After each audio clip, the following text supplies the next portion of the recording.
Hi everyone, this is Anam. Welcome to PhD jobs and admission.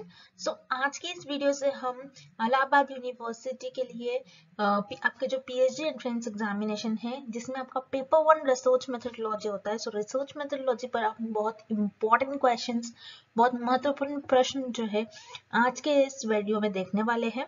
तो उसके लिए मैं आपको बता दूं, इलाहाबाद यूनिवर्सिटी ने काफी बार नोटिफिकेशन निकाला है कि उनके यूनिवर्सिटी के एप्लीकेशन फॉर्म जल्द ही रिलीज होने वाले हैं। तो जल्दी आपके एप्लीकेशन फॉर्म रिलीज हो जाएंगे, लेकिन उससे पहले बहुत से स्टूडेंट्स का हमें कमेंट आ रहा था कि मैम इलाहाबाद यूनिवर्सिटी के लिए वीडियो लेकर आई है, हमको प्रिपरेशन स्टार्ट करनी है। तो आपकी प्रिपरेशन के लिए हमने यूनिवर्सिटी ऑफ इलाहाबाद पर पीएचडी एंट्रेंस एग्जामिनेशन के लिए हमने रिसर्च मेथोडोलॉजी का आपके लिए कंप्लीट कोर्स और डेली सेशंस लेकर आए हैं आपके लिए। तो याद रखिएगा स्टूडेंट्स, कोर्स हमारा परचेस करने के लिए स्क्रीन पर जो नंबर आपके साथ शो हो रहा है, इस पर व्हाट्सएप के थ्रू हमें कांटेक्ट करना है। और आपके जो भी डाउट्स है, आपके जो भी क्वेरीज है, आप मुझे कमेंट सेक्शन में पूछ सकते हो। So that's it. तो चलिए ज्यादा टाइम वेस्ट नहीं करते हैं, आज के इस सेशन को हम स्टार्ट करते हैं। So let's begin with today's lecture. तो एमसीक्यू स्टार्ट करने से पहले मैं आपको एक बारी बता दूं कि पेपर वन जो कि आपका रिसर्च मेथोडोलॉजी पर बेस्ड होता है और हर एक फैकल्टीज वाले कैंडिडेट्स के लिए अलग अलग सिलेबस फॉलो करना है आपको, ठीक है। तो उसके लिए हम आपको कंप्लीट कोर्स प्रोवाइड करते हैं जिसमें हम आपको video lectures, notes, mock test और एमसीक्यूज पीडीएफ प्रोवाइड करते हैं जिसमें आपके जामिया मिलिया इस्लामिया के प्रीवियस ईयर क्वेश्चंस भी इन्वॉल्व है, ठीक है। तो वीडियो लेक्चर्स जो है आपको प्रीवियस ईयर क्वेश्चंस के सेशंस हम आपको प्रोवाइड करते हैं। वीडियो लेक्चर्स में हमारे थियोरी, एमसीक्यूज दोनों वीडियो लेक्चर्स हम आपको प्रोवाइड करते हैं। फिर नोट्स भी हम आपको प्रोवाइड करते हैं, काफी सिंपलेस्ट लैंग्वेज में नोट्स है। अगर आप वही इंटरनेट से अगर देखते हो तो काफी डिफिकल्ट लैंग्वेज यूज करी जाती है और आपको पता नहीं होता कि प्रॉपरली किस सीक्वेंस में आपको, किस टॉपिक वाइज में आपको स्टडी करना है। तो सारी चीजें हम हमारे कोर्स में यहाँ पर आपको बता रखी है with the minimum price and 100% passing guarantee. यानी हमारे ही कोर्स से आपको क्वेश्चंस पूछे जाएंगे, ये हम आपको गारंटी के साथ कहते हैं। तो याद रखिएगा, बहुत कम डेज है, तो इन कम डेज में हमारे कोर्स के थ्रू आपको हम अच्छे से अच्छा गाइड करते हैं, अच्छे से अच्छे आपको सारे गाइड करने की या फिर सारे इंस्ट्रक्शंस हम आपको प्रोवाइड करते हैं हमारे कोर्स में। तो जल्द से जल्द आपको स्क्रीन पर दिए गए नंबर पर व्हाट्सएप के थ्रू आपको हमें कॉन्टैक्ट करना है या फिर आप हमारा ऐप भी डाउनलोड कर सकते हैं which is global online app. तो चलिए ज़्यादा टाइम वेस्ट नहीं करते हैं, आज के सेशन को हम स्टार्ट करते हैं। So let's begin with the MCQs.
A tool in research demands priority on. ठीक है, तो यहाँ पर हमें कुछ रिसर्च के टूल्स दिए गए हैं और यू कैन से रिसर्च के कुछ कैरेक्टरिस्टिक्स दिए गए हैं। तो यहाँ पर जो मेन है, जिस चीज पर हम रिसर्च में किन टूल्स को ज्यादा प्रायोरिटी देते हैं, डिमांड किस चीज की है, तो हमें इस क्वेश्चन में ये बताना है। ठीक है, तो option is objectivity. Yes, objectivity जो है, ऑब्जेक्टिविटी यानी हमारे रिसर्च का एम क्या है। ठीक है, आप क्यों रिसर्च परफॉर्म कर रहे हो, उसका मोटिव क्या है, उसका एम क्या है, आपको क्यों परफॉर्म करना है, उसका ऑब्जेक्टिव क्या है। आप जो रिसर्च परफॉर्म कर रहे हैं उससे जो आउटकम्स आए हैं, क्या वो हमारी सोसाइटी के लिए बेनिफिशियल होंगे या फिर नहीं, हम क्यों परफॉर्म करें वो रिसर्च, उससे हमें कुछ बेनिफिट होना चाहिए। तो यही होता है ऑब्जेक्टिविटी। यस, रिसर्च हम इसीलिए परफॉर्म करते कि वो एक ऑब्जेक्टिव हो, ठीक है, उसका पीछे कुछ मोटिव हो, उसके पीछे कुछ एम हो। तो yes, it is very important. और जो ऑब्जेक्टिविटी टूल है रिसर्च में, हम इसको बहुत ज्यादा प्रायोरिटी देते हैं। ठीक है, देन साइक्लिकलिटी। साइक्लिकलिटी क्या होता है, जैसे कि आपको पता है रिसर्च को जो मेथड है, रिसर्च एक साइक्लिक प्रोसेस है, जहां से आप स्टार्ट करोगे वहां पर एक पॉइंट पर आके वो एंड होता है। So yes, this is also very important कि आप कैसे मेथड्स यूज कर रहे हो, किस तरीके से आप रिसर्च परफॉर्म कर रहे हो, साइक्लिकलिटी होनी चाहिए आपकी रिसर्च में। Then third is reliability. Reliability क्या होता है, याद रखना है, रिलायबिलिटी जो होता है आपका वैलिडिटी से अपोजिट होता है।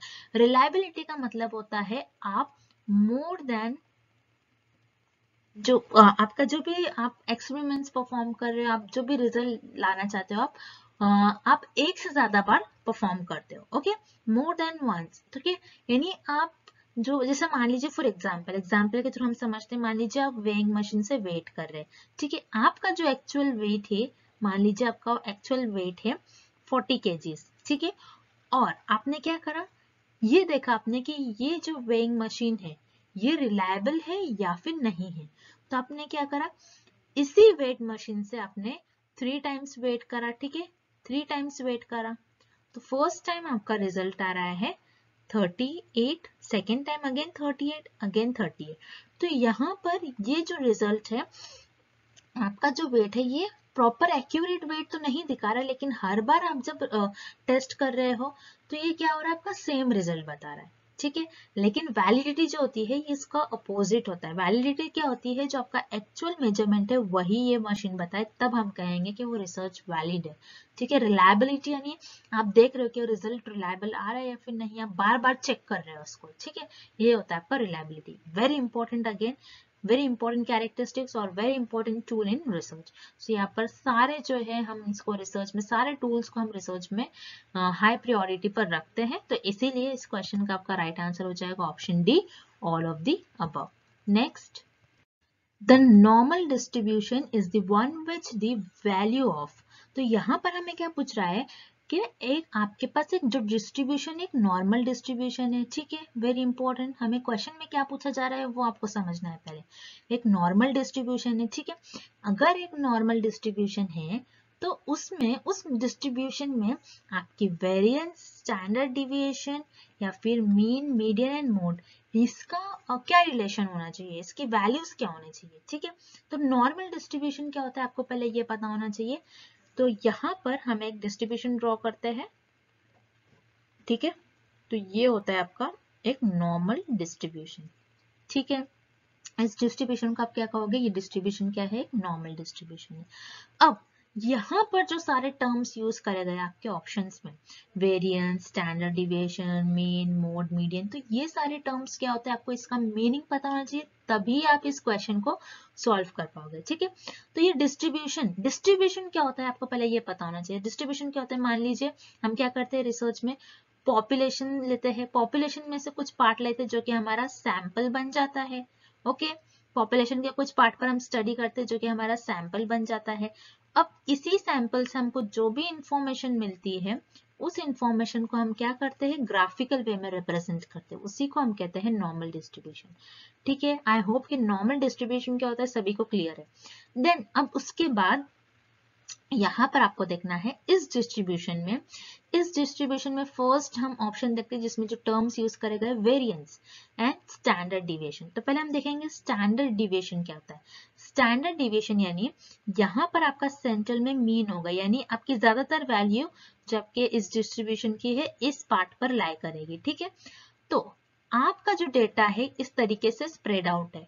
ठीक है, तो स्टैंडर्ड डिविएशन बताता है आपका डेटा मीन से कितना स्प्रेड है। ठीक है, तो ये होता है आपका स्टैंडर्ड डिविएशन। अब वेरिएंस क्या होता है? वेरिएंस जो होता है आपका ये होता है स्टैंडर्ड डिविएशन का स्क्वायर। ठीक है, वेरी सिंपल। स्टैंडर्ड डिविएशन यानी आपका डेटा मीन से कितना स्प्रेड है। ठीक है, और वेरिएंस क्या होता है? स्टैंडर्ड डिविएशन का स्क्वायर। देन मोड, मोड क्या होता है? आपके डेटा में जो सबसे ज्यादा बार वैल्यूज रिपीट हो रही है। मीडियन होता है आपके डेटा की सेंट्रल वैल्यू। ठीक है, सेंटर या फिर मिडिल वैल्यू। एंड मीन क्या होता है? आपके डेटा का एवरेज वैल्यू। ठीक है, तो याद रखिएगा जब भी आपका डिस्ट्रीब्यूशन एक नॉर्मल डिस्ट्रीब्यूशन है तो देखेंगे आप, अगर मैं इस ग्राफ को दो इक्वल पार्ट्स में कट कर दूं तो ये मेरा हो जाएगा सेंट्रल पार्ट। ठीक है, ये मेरा क्या होगा? सेंट्रल पार्ट, जिसे हम कहते हैं मीडियन। मीडियन यानी सेंटर, तो ये हो जाएगा आपका मीडियन इस केस में। मीन भी इधर ही आएगा क्योंकि आपकी ज्यादातर वैल्यूज किस एरिया में लाई कर रही है? इस एरिया में। ठीक है, तो ये क्या हो गया आपका? ये भी हो गया आपका मीन हो गया। ठीक है, अब मोड क्या होता है? मोड कि आपकी ज्यादातर वैल्यू किधर लाई कर रही है। ठीक है, ज्यादातर वैल्यू यानी जैसे मान लीजिए आपके पास एक इंफॉर्मेशन, आपके सैंपल की इंफॉर्मेशन कुछ इस तरीके से कि आपने 7th स्टैंडर्ड के स्टूडेंट्स के कुछ अपने 5 स्टूडेंट्स के कुछ स्कोर्स लिए, किसी के 80 है, किसी के 85 है, एक स्टूडेंट्स के अगेन 80 है, देन दूसरे के अगेन 80 है और किसी का 89 है। तो जैसे कि आप देख रहे हो यहाँ पर इस डेटा में 80 जो वैल्यू सबसे ज्यादा बार रिपीट हो रही है, तो यहाँ पर लाई करेगी आपकी 80 वैल्यू। ठीक है, तो आपका जो है मोड भी इसी एरिया में लाई करेगा। तो याद रखना है जब भी आपका डिस्ट्रीब्यूशन एक नॉर्मल डिस्ट्रीब्यूशन हो तो उस केस में आपकी जो मीन की वैल्यू होगी, मीडियन की वैल्यू होगी और मोड की वैल्यू होगी, ये क्या होगी आपकी? सेम होगी। ठीक है, तो इसीलिए इस क्वेश्चन का करेक्ट ऑप्शन हो जाएगा option C, mean, median and mode क्या हो गया इस केस में? सेम। ठीक है, नेक्स्ट। तो अगेन इस क्वेश्चन में हमें बताया जा रहा है कि पूछा जा रहा है कि मीन, मीडियन एंड मोड ये क्या होते हैं। ठीक है, सो मीन, ठीक है, मीन यहाँ पर क्या होगा और मीडियन एंड मोड ये तीनों भी क्या होते हैं? वेज ऑफ सैम्पलिंग होते हैं। नहीं, जैसे वेज ऑफ सैम्पलिंग का मतलब क्या हो जाएगा? Types of sampling. ये सैंपल कलेक्ट करने का मेथड नहीं होता है आपका। ठीक है, तो मीन, मीडियन एंड मोड क्या होते हैं? ये होते हैं आपके मेजर्स ऑफ सेंट्रल टेंडेंसी। ठीक है, यानी आपने जो भी इंफॉर्मेशन, जो भी आपके मेजर्स है वो आप किस तरीके से आपको मिल रहे हैं वो मेजरमेंट्स। ठीक है, वो आपके ग्राफ की सेंट्रल टेंडेंसी को रिप्रेजेंट करता है। मीन कितनी ज्यादा वैल्यूज आपकी कहाँ लाई कर रही है। ठीक है, एवरेज वैल्यू, एवरेज स्टूडेंट्स की वैल्यू कहाँ लाई करेगी। ठीक है, फॉर एग्जाम्पल यहाँ पर हमने कुछ स्टूडेंट्स का अगर डेटा लिया है तो यहाँ पर मीन क्या होगी इस केस में कि मीन आपकी एवरेज वैल्यू होगी, मीडियन सेंट्रल वैल्यू होगी, मोड सबसे ज्यादा बार जो रिपीट हो रही है। तो इसे हम कहते हैं मेजर्स ऑफ सेंट्रल टेंडेंसी, जो आपकी ग्राफ की सेंट्रल टेंडेंसी को मेजर करे। ठीक है, ना कि आपके मेजर्स ऑफ डिविएशन। डिविएशन यानी आपका ग्राफ किस तरीके से डिविएट है, क्या लेफ्ट साइड में डिविएट हो रहा है, क्या राइट साइड में डिविएट हो रहा है, तो उसे हम कहते हैं measures of deviation. Measures of control tendency no, यहाँ पर आप ये नहीं बता रहे हो कि आप किस तरीके से आपकी टेंडेंसी को कंट्रोल कर रहे हो। तो यहाँ पर जो है मीन, मीडियन एंड मोड जो है मेजर्स ऑफ सेंट्रल टेंडेंसी है। ठीक है, वेरी सिंपल क्वेश्चन। तो यहाँ पर ना ही वेज ऑफ सैम्पलिंग है, ना ही मेजर्स ऑफ डिविएशन है, ना ही मेजर्स ऑफ सेंट्रल टेंडेंसी है। तो इसीलिए आपके इस क्वेश्चन का राइट आंसर हो जाएगा option D, none of the above. ठीक है, next. A type of probability sampling method. ठीक है, तो यहाँ पर इस क्वेश्चन में हमें क्या बताया जा रहा है कि कौन से ऑप्शन में हमें दिए गए ऑप्शंस में से कौन से ऑप्शन में हमें प्रोबेबिलिटी सैम्पलिंग मेथड का हमें टाइप दिया गया है, ये आपको बताना है। ठीक है, जैसे कि आपको पता है सैम्पलिंग में 2 टाइप्स ऑफ सैम्पलिंग मेथड होते हैं। एक होता है प्रोबेबिलिटी मेथड एंड सेकेंड होता है नॉन प्रोबेबिलिटी मेथड। ठीक है, प्रोबेबिलिटी मेथड क्या होता है? जिसमें रिसर्चर्स जो है उनकी पॉपुलेशन जो है बेसिकली होमोजीनियस होती है। ठीक है, यहाँ पर रिसर्चर्स जो है रैंडमली अपने पॉपुलेशन में से मेंबर्स को सिलेक्ट करते हैं, अपने सैंपल्स को सिलेक्ट करते हैं। लेकिन नॉन प्रोबेबिलिटी सैम्पलिंग में रिसर्चर्स क्या करते हैं? अपने कन्वीनियंस, अपने जजमेंट, अपने सुविधा के अनुसार, ठीक है, जो उनको लगता है कि हमारे लिए इजी है, वही पॉपुलेशन में से मेंबर्स को वो चुनते हैं। तो इसे हम कहते हैं नॉन प्रोबेबिलिटी सैम्पलिंग। अब यहाँ पर जैसे कि आप देखोगे option B convenience, option C snowball and option D purposive, ये तीनों भी जो है ये होते हैं आपके नॉन प्रोबेबिलिटी सैम्पलिंग। यानी कन्वीनियंस में आप क्या करते हो, रिसर्च अपनी कन्वीनियंस के अकॉर्डिंग अपने पॉपुलेशन में से मेंबर्स को चुनते हैं। स्नोबॉल में क्या होता है, स्नोबॉल में रिसर्च अपने कन्वीनियंस के हिसाब से 2 to 3 मेंबर्स को सिलेक्ट कर लेंगे। अब इन्हीं जो मेंबर्स है जिनको रिसर्चर ने सिलेक्ट करा, इन्हीं मेंबर्स को बोलेंगे और आगे मेंबर्स लेके आओ, तो ये और आगे रिसर्च के लिए मेंबर्स लेके आएंगे, ठीक है। तो ये आगे और किसी और मेंबर्स को लेकर आएंगे। तो इस तरीके से स्नोबॉल सैम्पलिंग होती है, जिसे हम चेन सैम्पलिंग भी कहते हैं, ठीक है।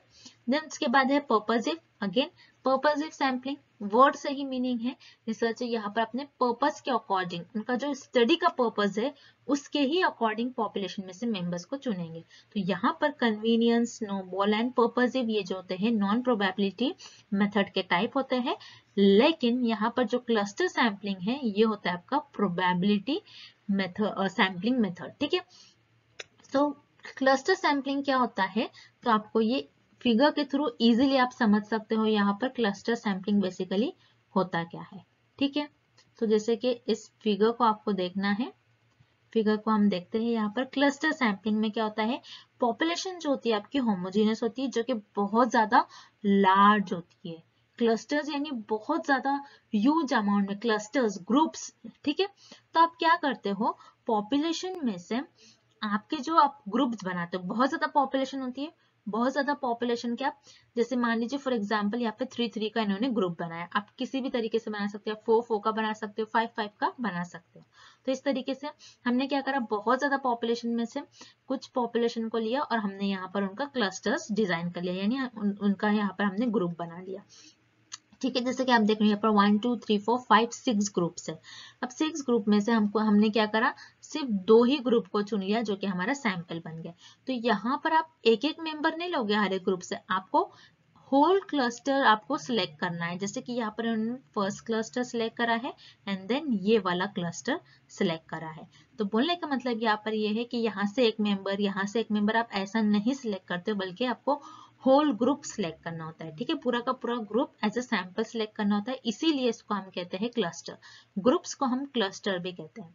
तो इसीलिए क्लस्टर में क्या होता है, होमोजेनियस पॉपुलेशन होती है, और यहाँ पर रिसर्च अपने कन्वीनियंस के अकॉर्डिंग नहीं, रैंडमली सिलेक्ट करना होता है पॉपुलेशन में से मेंबर्स को, और पॉपुलेशन जो क्लस्टर्स है उसमें से एज इट इज क्लस्टर को रैंडमली चूज करना होता है। तो इसीलिए यहाँ पर जो है क्लस्टर यहाँ पर करेक्ट ऑप्शन हो जाएगा। It is a type of probability sampling method. Okay, next, which of the following variables can be classified only under the nominal category?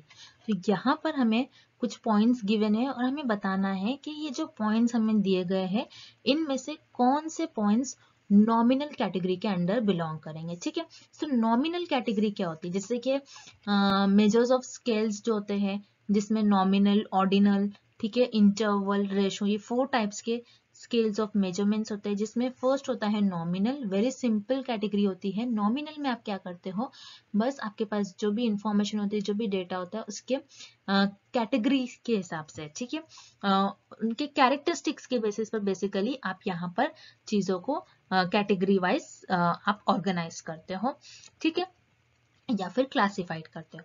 So nominal category में यहाँ पर आपको देखना है, बेसिकली आपके पास जो भी डेटा होगा वो डेटा आपके पास क्वालिटेटिव फॉर्म में होगा, ये आपको याद रखना है, ठीक है। Very important point, nominal category में जो भी आपके पास डेटा होता है बेसिकली क्वालिटेटिव डेटा होता है, ठीक है, क्वालिटेटिव डेटा होता है, ये आपको याद रखना है। तो 1 by 1 हम सारे पॉइंट्स देख लेंगे। First is I colour. Yes, I colour जो है ये आपका नॉमिनल कैटेगरी में बिलोंग करेगा, क्योंकि आई कलर, किसी का आई कलर ब्लू है, किसी का ब्लैक है, किसी पर्सन का ग्रीन है, तो यहाँ पर आप क्या कर सकते हो, आई कलर की बेसिस पर पर्सन को आप क्लासिफाइड कर सकते हो। Then second is military rank. So जैसे कि आप देख सकते हो यहाँ पर रैंक वर्ड यूज करा गया। आप नॉमिनल कैटेगरी में रैंक नहीं दे सकते हो, बल्कि आप ऑर्डिनल में रैंक देते हो। तो यहाँ पर मिलिट्री रैंक जो है ये नॉमिनल कैटेगरी में बिलोंग नहीं करेगा। देन टाइप ऑफ चीज, ठीक है। सारे टाइप्स की चीज होते हैं, जैसे कि आपने सारे ब्रांड्स देखोगे, सारे डिफरेंट डिफरेंट टाइप्स की चीज होते हैं, डिफरेंट डिफरेंट क्वालिटीज के, ठीक है। तो आप टाइप्स ऑफ चीज यानी चीज के टाइप्स के अकॉर्डिंग आप चीज को क्लासिफाइड कर सकते हो। तो यहाँ पर option point number 3 is also correct, और पॉइंट नंबर 3 भी आपको नॉमिनल कैटेगरी के अंडर बिलोंग करेगा।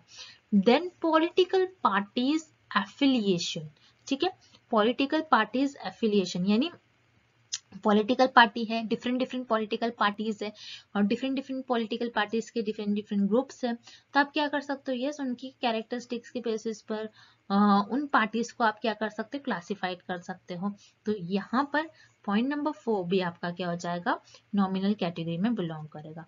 तो इसीलिए यहाँ पर करेक्ट आपका ऑप्शन हो जाएगा फर्स्ट पॉइंट करेक्ट है, फर्स्ट, थर्ड एंड फोर्थ, ठीक है। तो फर्स्ट, थर्ड एंड फोर्थ ये आपको ऑप्शन सी में दिखेगा, तो इसीलिए यहाँ पर आपका ऑप्शन सी करेक्ट हो जाएगा। नेक्स्ट, तो यहाँ पर आप जो क्वेश्चंस देख रहे हैं, तो ये क्वेश्चन है आपका असर्शन एंड रीजनिंग से। तो इस टाइप के भी क्वेश्चन एग्जाम में आपसे पूछे जा सकते हैं, ठीक है। तो यहाँ पर आपको देखना है असर्शन क्या बता रहा है, the correlation coefficient requires that the underlying relationship between the two variables under the consideration is linear. Yes, यहाँ पर आप क्या करते हो, कोरिलेशन कोएफिशिएंट जो होता है उसमें आप किस तरीके से रिलेशनशिप बताते हो, दो वेरिएबल्स के बीच में एक लीनियर रिलेशनशिप। जैसे कि मान लीजिए स्टूडेंट्स एंड टीचर, ठीक है, स्टूडेंट एंड टीचर ये दो आपके पास वेरिएबल है, ये एक स्ट्रेट फॉरवर्ड एंड लीनियर है, ठीक है। यहाँ पर एक लीनियर जो है, यहाँ पर आप जो वेरिएबल्स का रिलेशनशिप कंसिडर करेंगे, दो वेरिएबल्स का किस आप किस तरीके से उसको कंसिडर करेंगे, लीनियर वे में, यानी आप सीधा सीधा उसको कंसिडर करेंगे। ऐसा नहीं कि स्टूडेंट्स है, फिर पेरेंट्स आ रहा है, फिर दूसरा कोई वेरिएबल है, फिर टीचर से बिलोंग कर रहा है, नहीं, आप सीधा सीधा एक ही आप यहाँ पर रिलेशन बताओगे, स्ट्रेट फॉरवर्ड लीनियर किसी दो वेरिएबल्स के बीच में। तो यस, कोरिलेशन जो कोएफिशिएंट है यही बताता है कि दो वेरिएबल्स के बीच में किस तरीके से रिलेशन है। तो यहाँ पर आपका असर्शन तो यहाँ पर सही दिया गया है। देन रीजनिंग है, the correlation coefficient can only then theoretically assume that any value in the interval between +1 and -1। यह जैसे कि कोरिलेशन कोएफिशिएंट क्या बताता है हमें कि वेरिएबल्स की वैल्यू या तो +1 होगी या तो -1 होगी, ठीक है। +1 क्या होता है, +1 होता है परफेक्ट पॉजिटिवली कोरिलेशन, ठीक है, यानी वेरिएबल्स किस तरीके से एक दूसरे से कोरिलेटेड है, परफेक्टली, ठीक है। यानी अगर एक वेरिएबल इंक्रीज हो रहा है, दूसरा भी सेम डायरेक्शन में मूव कर रहा है, तो आप क्या कहोगे, ये जो दोनों वेरिएबल है पॉजिटिव कोरिलेशन है, एक दूसरे से उनके बीच में किस तरीके से कोरिलेशन है, पॉजिटिव कोरिलेशन।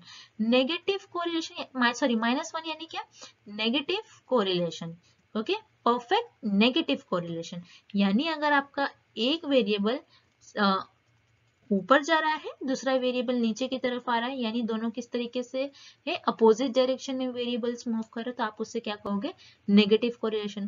तो यस, रीजनिंग में भी आपको जो सेंटेंस दिया गया है, it is also true, it is also correct, ठीक है। तो इसीलिए इस क्वेश्चन का आपका करेक्ट ऑप्शन हो जाएगा, आपका असर्शन भी सही है, रीजनिंग जो स्टेटमेंट दिया गया है वो भी करेक्ट है। तो इसीलिए इस क्वेश्चन का आपका करेक्ट ऑप्शन हो जाएगा, both assertion and reasoning are true. Okay, next question. So इस क्वेश्चन में हमें क्या पूछा जा रहा है, the distribution shown in the diagram indicates. So ये हमें कुछ इस तरीके से डायग्राम यहाँ पर दी गई है, और हमें बताना है कि जो डिस्ट्रीब्यूशन है ये क्या इंडिकेट कर रहा है, क्या पॉजिटिव स्क्यूड है, नेगेटिव स्क्यू है, नॉर्मल डिस्ट्रीब्यूशन है, या फिर इनमें से कुछ भी नहीं है। तो याद रखना है, जैसे कि आपको मैं सिंपल मेथड बता दूं, यहाँ पर आपका जो डेटा है, यहाँ से आपका डेटा लेफ्ट साइड की तरफ जो है ज्यादातर झुक रहा है, यानी ज्यादातर वैल्यूज आपके इस रीजन में लाई कर रही है, ठीक है। अगर आपका जो डेटा है लेफ्ट साइड में ज्यादातर झुका हुआ है, तो उसे हम कहते हैं, उस डिस्ट्रीब्यूशन को कहते हैं हम नेगेटिव स्क्यू। और पॉजिटिव स्क्यू किस तरीके से, किस डिस्ट्रीब्यूशन को कहोगे, जो कि राइट साइड में स्क्यूड है, ठीक है। यानी राइट साइड में अगर आपका डेटा कुछ इस तरीके से, यानी आपका डेटा अगर आपका डिस्ट्रीब्यूशन अगर कुछ इस तरीके से होता है आपका डायग्राम, तो वो उस केस में होता है पॉजिटिव स्क्यू। और नेगेटिव स्क्यू हम क्यों बोल रहे हैं, क्योंकि यहाँ पर आपका जो डेटा है लेफ्ट साइड में ज्यादातर झुका हुआ है, लेफ्ट साइड में आपका डेटा ज्यादातर स्प्रेड आउट है, तो इसीलिए इसे हम कहते हैं नेगेटिव स्क्यू। और नॉर्मल डिस्ट्रीब्यूशन तो आप सभी को पता है, नॉर्मल डिस्ट्रीब्यूशन आपका कुछ इस तरीके से डेटा होगा, ठीक है, और डायग्राम हो गया आपकी नॉर्मल डिस्ट्रीब्यूशन की। तो ये जो डिस्ट्रीब्यूशन है आपका, ये एक नेगेटिव स्क्यूड डिस्ट्रीब्यूशन है, क्योंकि यहाँ पर नेगेटिव साइड में आपकी ज्यादातर वैल्यू लाई करेगी। तो इसीलिए इस क्वेश्चन का आपका करेक्ट ऑप्शन हो जाएगा option B, negative skew. Okay, next, key characteristics of experimental research design are.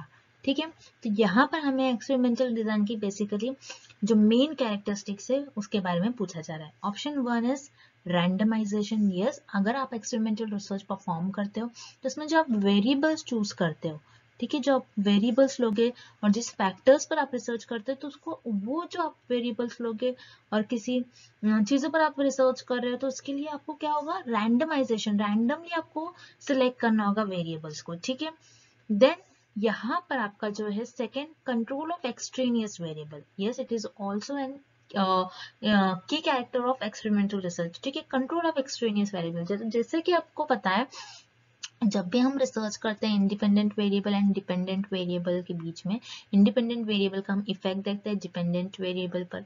तो इस स्टडी में क्या होता है, समटाइम्स एक्सट्रेनियस वेरिएबल यानी एक्स्ट्रा वेरिएबल आते हैं जो कि हमारे स्टडी का पार्ट नहीं होते, लेकिन वो हमारे स्टडी को अफेक्ट करते हैं। तो इसीलिए रिसर्चर को एक्सट्रेनियस वेरिएबल को कंट्रोल करना ही पड़ता है, बहुत जरूरी होता है। तो यहाँ पर randomization, control of extraneous variable, ये दोनों भी मेन कैरेक्टर है एक्सपेरिमेंटल रिसर्च के। And option 3 is manipulation. It is also the main characteristics of or key characteristics of experimental research. ठीक है, मैनिपुलेशन क्या होता है, चेंजेस, हेर फेर करना। जैसे कि आपको पता है एक्सपेरिमेंटल रिसर्च में जो इंडिपेंडेंट वेरिएबल होता है, इसको रिसर्च अपने रिसर्च में क्या करते हैं, मैनिपुलेट करते हैं, यानी उसमें चेंजेस करते हैं, उसमें हेरफेर करते हैं, ये देखने के लिए वो किस तरीके से डिपेंडेंट वेरिएबल पर अपना इफेक्ट दिखा रहा है, अपना इफेक्ट दिखा रहा है। ठीक है, तो यहाँ पर basically randomization, control of extraneous variable and manipulation, ये जो तीनों भी है, ये रिसर्च में और एक्सपेरिमेंटल रिसर्च के मेन कैरेक्टरिस्टिक्स है। याद रखना आपको, एक्सपेरिमेंटल रिसर्च के की कैरेक्टरिस्टिक्स आपके तीनों भी होते हैं। तो इसीलिए इस क्वेश्चन का आपका करेक्ट ऑप्शन हो जाएगा option D, all of the above. Okay, next. ठीक है, तो यहाँ पर हमें इस क्वेश्चन में मैच करना है लिस्ट 1 को विथ लिस्ट 2। ओके, तो लिस्ट 1 हमें यहाँ पर क्या दी गई है, लाइकर्ट स्केल। लाइकर्ट स्केल जिसे हम 5 पॉइंट स्केल भी कहते हैं। ठीक है, लाइकर्ट स्केल क्या होता है, 5 पॉइंट स्केल। अब यहाँ पर जो टाइप्स ऑफ स्केल्स होते हैं आपकी लाइकर्ट, ठीक है, जो सारे टाइप्स ऑफ स्केल्स है, टिपेट टेबल क्या होता है, ये डिटेल में मैंने इन सारे टाइप्स ऑफ स्केल्स पर लेक्चर में आपको डिटेल में एक्सप्लेन करा है, तो आपको वो सेशन मेरा देखना है। ठीक है, तो लाइकर्ट स्केल क्या होते हैं, 5 पॉइंट स्केल होते हैं, जिसमें आप बताते हो कि आपको बेसिकली एक क्वेश्चन दिया जाता है जिसमें लिस्ट ऑफ क्वेश्चंस होते हैं, जिसमें आपको बताना होता है कि आप अग्री हो रहे हैं उस स्टेटमेंट से, आप डिसअग्री हो रहे हो उस स्टेटमेंट से, या फिर आप अग्री हो, आप स्ट्रांगली अग्री हो या फिर नहीं हो। तो यहाँ पर आपके पास जो भी इंफॉर्मेशन होती है लाइकर्ट स्केल में, तो ये क्या होती है, क्वालिटेटिव टाइप के होते हैं, आपको उसमें अग्री या फिर डिसअग्री बताना होता है। ठीक है, तो लाइकर्ट स्केल ये क्वालिटेटिव अप्रोच होती है। तो फर्स्ट का हो गया हमारा third. Second, Tippett table. Tippett table क्या होता है, याद रखना आपको, टिपेट टेबल होता है आपका जिसमें आप 4 पॉइंट्स और 4 डिजिट नंबर जो है रैंडमली सिलेक्ट करते हो, तो इसे हम कहते हैं रैंडम सैम्पलिंग। क्योंकि क्या होता है, टिपेट टेबल में आप जो 4 डिजिट नंबर है उसको किसी भी तरीके से रैंडमली आप टिपेट टेबल, ऐसा होता है एक टेबल होता है जिसमें बहुत सारी 4 डिजिट नंबर्स की वैल्यू होती है। अब यहाँ पर अगर आप सैम्पलिंग मेथड यूज करिए या फिर कोई आप बेसिकली सैंपल्स पे ही रिसर्च करते हो, तो आप टिपेट टेबल से कुछ भी वैल्यू आप सिलेक्ट कर सकते हो रैंडमली। ठीक है, then after that quota sampling. ठीक है, कोटा क्या है, एक सैम्पलिंग है जिसके थ्रू आप रिसर्च में आपके सैंपल सेलेक्ट करते हैं, नॉन प्रोबेबिलिटी टाइप की सैम्पलिंग होती है कोटा सैम्पलिंग। देन यहाँ पर पॉइंट 4 है स्टैटिस्टिकल इन्फेरेंस। स्टैटिस्टिकल इन्फेरेंस यानी कुछ ऐसा आपके पास थ्योरी होगी, ठीक है, आपके पास कुछ स्टेटमेंट होगा जिसके बेसिस पर आप कुछ गेसेस दोगे। ठीक है, आप कुछ आपको जजमेंट करोगे, ठीक है। तो स्टैटिस्टिकल इन्फ्रेंस बेसिकली क्या होता है, हाइपोथेसिस होता है, क्योंकि हम जैसे कि आपको पता है हाइपोथेसिस क्या होता है, हाइपोथेसिस बेसिकली रिसर्चर गेसेस करते हैं अपने नॉलेज के अकॉर्डिंग, उनको जितनी भी नॉलेज होती है उनके बेसिस पर वो गेसेस करते हैं और उसी गेसेस को अपनी रिसर्च में टेस्ट करते हैं।